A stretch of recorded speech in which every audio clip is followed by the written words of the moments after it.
आशा करता हूं आप सब बहुत अच्छे होंगे। मेरा नाम है सिद्धांत अग्निहोत्री। स्टडी ग्लोस पे आपका बहुत बहुत स्वागत है। Steno exam, SSC staff selection commission मजाक बना दिया है दोस्तों।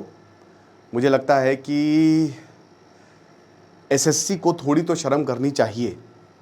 क्या कर रहा है उसको खुद नहीं पता है, क्या बोल रहा है उसको खुद नहीं पता है। अभी एसएससी प्रोटेस्ट हुए। अब एसएससी प्रोटेस्ट देखिए, जब भी आप प्रोटेस्ट करते हैं मेरा मानना ये है, पहली चीज़ तो ये है कि आपको गिरफ्तारी के लिए तैयार रहना ही पड़ेगा। मुझे नहीं पता था कि 31 जुलाई को प्रोटेस्ट है।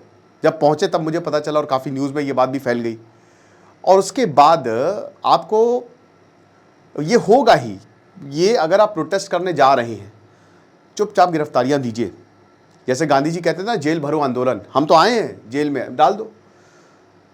बहरी व्यवस्था को सुनाना तो पड़ेगा, कैसे सुनेंगे।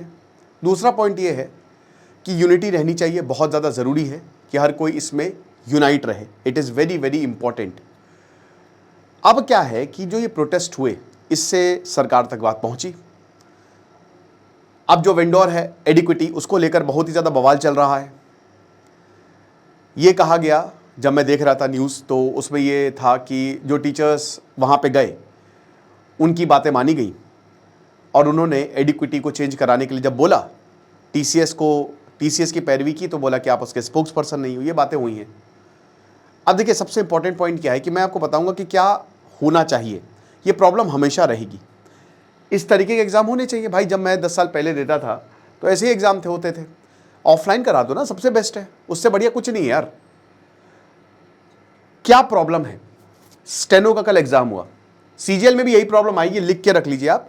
सीजीएल में भी यही प्रॉब्लम आएगी। सबसे ज्यादा एसएससी का जो एग्जाम दिया जाता है वो सीजीएल है। प्रॉब्लम ये रही कि वही सेंटर, ऐसी जगह चड्डियां सूख रही हैं, कहीं झोपड़ी के अंदर सेंटर बना दिया है, कूड़ा इधर पड़ा हुआ है, वहां पे पार करके जा रहे हैं। नाव ले, मेरे ख्याल में नाव, पता नहीं यार कहाँ कहाँ सेंटर, पानी के अंदर सेंटर ना डाल दे। अब तो ये डर लग रहा है कि स्कूबा डाइविंग करते हुए आप आराम से अंदर जाएं और एग्जाम दें मछलियों के साथ साथ। फिर वही क्वेश्चंस की 3 ऑप्शंस थे और उसके बाद क्वेश्चन रिपीटिशन था पेपर में।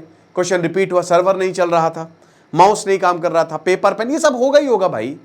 देखो, इसमें एडुकेटी की गलती नहीं है। क्यों नहीं गलती, मैं आपको बताता हूं। मान लीजिए कि एक कोई आदमी है, वो शैतानी कर रहा है, गलतियां कर रहा है, उसकी वही प्रवृत्ति है मेरे भाई, वो करता ही रहेगा। समझ रहे हो?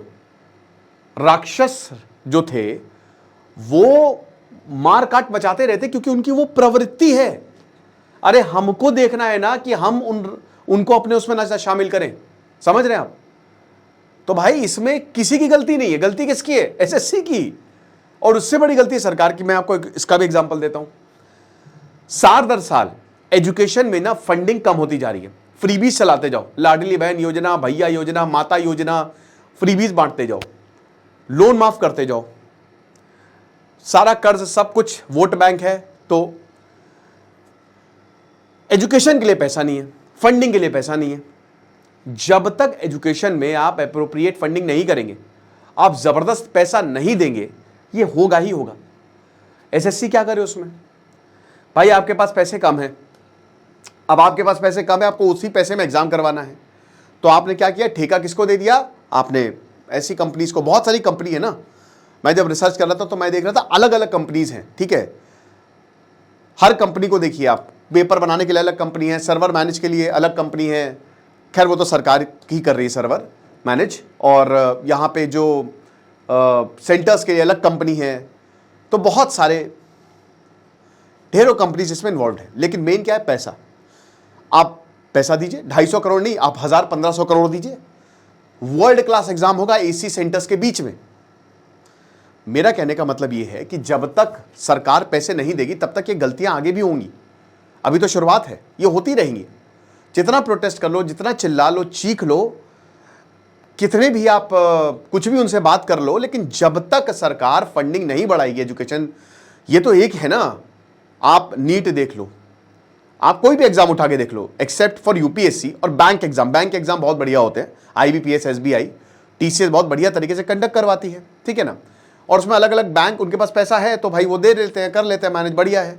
लेकिन यहाँ एसएससी सेंट्रल है, ठीक है, एसएससी सेंट्रल है भाई, जो एग्जाम करवा रहा है उसके पीछे कौन है? एसएससी के पीछे सरकार है, सेंट्रल गवर्नमेंट है। और स्टेट गवर्नमेंट की तो हालात ही मत पूछिए, वहां तो पेपर हो जाए यही बहुत बड़ी बात है, और रिजल्ट आपकी ज्वाइनिंग मिल जाए यही बहुत बड़ी बात है, उसी में 5-5 6-6 साल निकल जाते हैं। स्टेट गवर्नमेंट की तो हम बात ही नहीं कर रहे हैं। वेस्ट बंगाल में स्कैम आपने देखा, एमपी हो गया, यूपी हो गया, कहीं पे भी, अब साउथ में भी चले जाएंगे ना तो पता नहीं कब से वैकेंसी। और आयरनी की बात क्या है, ये सब तो ठीक है, सबसे दुखदाई बात पता है क्या है? हर एक डिपार्टमेंट भारत में अंडर स्टाफ्ड है, हर एक डिपार्टमेंट।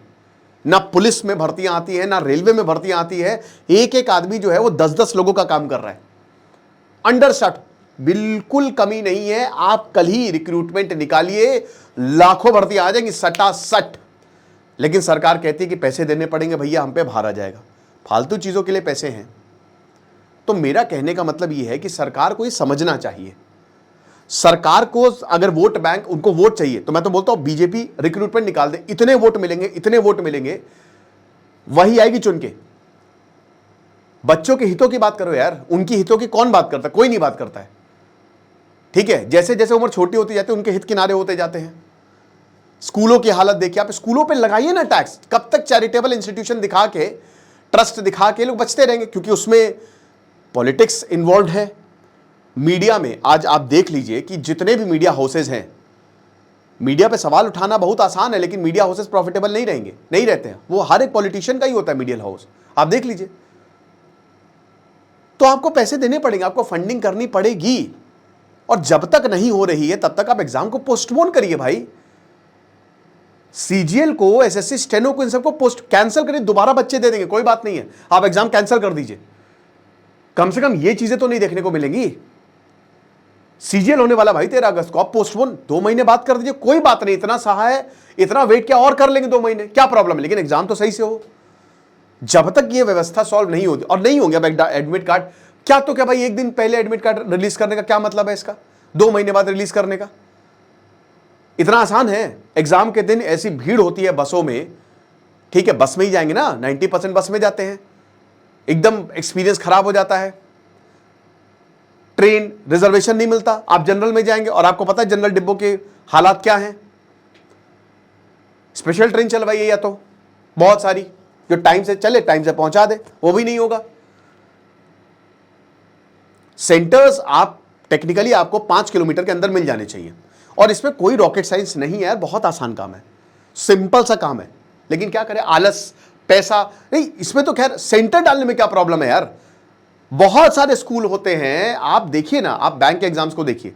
मैं हमेशा बैंक एग्जाम्स की इसलिए बहुत तारीफ करता हूं क्योंकि वो बहुत ही बढ़िया तरीके से कंडक्ट करवाती है। आईबीपीएस, एसबीआई, इंश्योरेंस के जो एग्जाम होते हैं उसमें भी बहुत सारे भाई 10-15 लाख एसबीआई में भरते हैं, लेकिन मजाल है कि कभी पेपर लीक हुआ हो, 3 महीने के अंदर आपको लेटर। यूपीएससी तो है ही है, वो तो ऑफलाइन करवा रही है, लेकिन आप बैंकों के देखिए, आप पैसे दीजिए, यू गिव देम मनी, और जब तक फंडिंग नहीं आएगी तब तक कुछ नहीं होने वाला, पैसे बढ़ाने पड़ेंगे। समझ रहे, मूल मुद्दा यही है। अगर एसएससी के पास पैसे होंगे तो बहुत बढ़िया भाई, टीसीएस से कहो, एलोन मस्क को बुला ले कि भैया हमारे पास इतना बजट है, आप करवाइए। और मैं तो कहता हूं 100 कितने का फॉर्म है, 100-200 रुपए का। मैं एसएससी में दोस्तों बहुत लंबे टाइम से इन्वॉल्व नहीं हूं, तो मुझे इतना पता नहीं है, लेकिन एसएससी का फॉर्म अभी शायद, जब अभी तो 100 रुपए का था 6-7 साल पहले, मुझे नहीं पता। मैं कह रहा हूं कि आप 400-500 एक्स्ट्रा ले लो, स्टूडेंट से ही ले लो, कम से कम उसको उतनी दूर सेंटर तो नहीं जाना पड़ेगा। आप कह रहे हैं कि आप इसी से ही पैसा कमा के दे दो वेंडर को, कोई दिक्कत नहीं है, ठीक है। अगर मान लो कि सरकार नहीं फंड कर पा रही तो आप पैसे बढ़ा दो, फॉर्म के पैसे बढ़ा दो, ले लो पैसे आप। और वो पैसे से, क्योंकि जितना दूर आप सेंटर जाके आप परेशान होगे, इतना पैसा खर्च करोगे, उससे तो चलो भैया हम ही लोग देने को तैयार है, लेकिन एग्जाम तो सही से कंडक्ट करवाओ। क्या इसमें सिलेक्शन होगा आप बताइए, क्या होगा, कौन आएगा, कैसे आएगा? आउट ऑफ सिलेबस क्वेश्चन पूछा जा रहा है, ये क्या बात है भाई? आउट ऑफ सिलेबस आप कैसे पूछ सकते हैं, है ना? युद्ध में लड़ने जा रहे हो, आपको बोला मिसाइल से युद्ध होगा, और मार दी न्यूक्लियर या बायोलॉजिकल वेपन, आप प्रिपेयर ही नहीं हो, खत्म हो जाएगा कोई भी। So you have to understand. और देखिए ये बहाने जो होते हैं ना कि हम इतनी दूर जाया करते थे, ठीक है, या सब कुछ हर किसी को ये पढ़ना चाहिए, आपको मैथ्स नहीं आती क्या, ये सब बहानेबाजी होती है। ऐसे तो मैं भी क्वांटम फिजिक्स का सवाल पूछ लूं, है ना, क्वांटम फिजिक्स का सवाल पूछ लें, E psi equal to H psi, या फिर हम पूछ लें न्यूक्लियर फिजिक्स का सवाल, या हम पूछ लें एडवांस्ड मैथमेटिक्स का सवाल, तो और बोले कि अरे तुमने ये नहीं पढ़ा क्या? क्यों नहीं पढ़ा तुमने? न्यूरल स्कीमा क्या होता है, लो प्रोग्रामिंग करो, पाइथन, कंप्यूटर है भाई, कंप्यूटर अवेयरनेस है, तुम क्यों नहीं पढ़ के आए? ये कोई बात थोड़ी ना होती है कि कोई भी सवाल पूछ लो फिर बोलो कि पढ़ के नहीं है। अरे भैया कैसे पढ़ के आ जाएगा वो? जब आपने सिलेबस में लिखा है तो वही पूछिए ना। आउट ऑफ सिलेबस देने का क्या मतलब है? परम्यूटेशन, कॉम्बिनेशन और प्रोबेबिलिटी हो गया, या जो भी सवाल आए, मुझे नहीं पता, मैंने पेपर देखा नहीं है, मुझे तो मैसेजेस आए थे। तो ये चीज समझनी पड़ेगी कि पहली बात सरकार को वॉन्ट्स निकालनी चाहिए और धड़ल्ले से निकालिए, इससे भारत का बहुत डेवलपमेंट होगा। दूसरी चीज, रिफॉर्म्स लाइए, हर एग्जाम में लाइए भाई। स्टेट गवर्नमेंट से तो मेरी हाथ जोड़ के विनती है कि भैया रिफॉर्म्स लाएं, आप रिक्रूटमेंट निकालिए, इसमें आपका ही फायदा है। जो पार्टी रूलिंग पार्टी है ना, जो भी स्टेट में है, सेंटर में है, अगर आप रिक्रूटमेंट लाएंगे आपको इतनी दुआएं मिलेंगी ना, इतनी दुआएं मिलेंगी कि क्या बताएं, और इतने वोट पड़ेंगे ना कि क्या। लेकिन सरकार इसको समझती ही नहीं है, तभी तो सरकार बाहर हो जाती है। जब वो समझेंगी तो बाहर हो जाएगी। भाई वोट कौन दे रहा है? सबसे ज्यादा वोट यूथ देता है जाके, ठीक है, और यूथ जो है वो बहुत ज्यादा इमोशंस पे चलता है। तो वही चीज है कि सरकार को समझना चाहिए इस चीज को लेकर, वरना ये प्रॉब्लम होगी। और मेरे ख्याल में एग्जाम को पोस्टपोन करना चाहिए, और जो भी गलतियां हुई है, अगर आप एग्जाम कैंसिल कर दो वेल इन गुड है, कोई बात नहीं, दोबारा दे देंगे। आप सेंटर्स को दोबारा रीएलोकेट करिए ना, कोई बात नहीं, वेंडोर चेंज कर दिए, 2 महीना लग जाएगा। कितना कितना टाइम लगता है यार, कितना टाइम लगता है। अब यहाँ पे जो भाई जब मंत्री जी से मुलाकात हुई, जितेंद्र सिंह वैसे बहुत ही फाइन व्यक्ति हैं, ठीक है, बहुत ही समझदार, बहुत ही बढ़िया। लेकिन क्या हुआ कि अब वहाँ पे मुझे नहीं पता किसने बोला, लेकिन जब मैं देख रहा था तो उसमें बोला कि यू नो आप टीसीएस के स्पोक्स पर्सन नहीं है। अब बताइए ये कैसी बात है भाई? हम सही बात बताने जा रहे हैं, हम कह रहे हैं कि टीसीएस नहीं, आप एलोन मस्क को बुला लीजिए, आप बिल गेट्स को बुला लीजिए, हम जो सही है वो बताएंगे ना। अभी तो रोड साफ हो गई, रोड साफ करवाइए, रोड गंदी है, अरे आप क्या नगर निगम के स्पोक्स पर्सन है? अरे भैया हमको क्या लेना देना टीसीएस से? नहीं है, हम तो बस यही चाह रहे कि एग्जाम अच्छा हो जाए। तो सरकार को ये समझना चाहिए, सारी प्रॉब्लम से सॉल्व करे और एग्जाम को पोस्टपोन करे। ये हालत आएगी सीजीएल में, और बहुत बुरी तरीके से आएगी, ये देख लीजिएगा आप 13 अगस्त को। तो it is important to understand कि जब तक पैसा नहीं होगा तब तक ये प्रॉब्लम होगी। जड़ मूल मुद्दा यही है, ठीक है। और इसमें आप 2 महीने ले ले, 3 महीने ले ले, एग्जाम थोड़ा सा पुश करते होते ही तो है। स्टेट एग्जाम तो आरओ का कब से 1-1.5 साल हो गया, अब जाके हुआ है, और अभी भी पता नहीं क्या हो जाए उसमें। तो कोई बात नहीं, पुश होते रहते हैं, 2-3 महीने और आगे बढ़ जाएंगे, इसमें किसी को कोई दिक्कत नहीं है। कोविड के समय यूपीएससी का एग्जाम आगे बढ़ा था, लेकिन जरूरी है कि आप इसको कैंसिल करें। नुकसान होगा, कोई बात नहीं, मैं तो कह रहा हूं कि भाई अगर नुकसान होगा तो झेल लीजिए, बच्चों का नुकसान मत करिए। सिस्टम में बढ़िया लोग आएंगे तो बढ़िया काम होगा, वरना तो बस आयोडेक्स मलिए, काम पे चलिए। तो यही हिसाब किताब है, बाकी जो भी होगा हम बताएंगे। खुश रहिए, पढ़ते रहिए। दिस इज सिद्धांत अग्निहोत्री साइनिंग ऑफ। और एक और चीज़ है, कुछ बच्चे मुझसे पूछ रहे थे सर प्रोटेस्ट पे जाए। मैं बच्चों से यही बोलूँगा कि प्रोटेस्ट में आप देखिए, अब प्रोटेस्ट वैसे तो हो नहीं रहा है, ठीक है, ये एसएससी को देखना चाहिए। आप अपनी बातें पहुंचाइए, हर कोई अपनी बातें पहुंचाए एसएससी तक, वो सुनेगा, सरकार तक सुनेगी। प्रोटेस्ट वेल ऑर्गेनाइज्ड तरीके से हो रहे तभी जाए, वरना मत जाए। मैं आपसे सीधा बोल रहा हूं, ठीक है, देख ले पहले, ऐसे भावावेश में मत जाए, क्योंकि अगर एक पुलिस केस हो जाएगा, और देखिए बहुत आसान होता है, और जब आप जाएंगे ना एग्जाम में, वो सिर्फ वही देखते हैं कि आपके ऊपर कितनी एफआईआर है, तो आपको जॉब अब नहीं मिलती है, बड़ा मुश्किल हो जाता है, और सरकारी तो छोड़िए प्राइवेट जॉब भी नहीं मिलेगी। तो बेस्ट यही है कि टीचर्स इसको लीड कर रहे हैं तो टीचर्स देखें, उसको सुने। और दूसरी चीज यही है कि अगर वेल ऑर्गेनाइज्ड प्रोटेस्ट हो रहा है, आप समझ रहे हैं ना, मैं ज्यादा इसको खोलूंगा नहीं, ठीक है, मैं ज्यादा इस पे बात नहीं करूंगा, बस इतना समझिए कि प्रॉपर ऑर्गेनाइज्ड मतलब क्या है, कि कितने समय आना है, परमिशन ली है सरकार से कि नहीं, पुलिस प्रशासन से कि नहीं, किस तरीके का प्रोटेस्ट होगा, आपको लगातार अपडेट दिया जा रहा है कि नहीं, तभी जाए, वरना लेने के देने पड़ जाएंगे, ठीक है। आप भूल जाइए फिर कोई एग्जाम देना।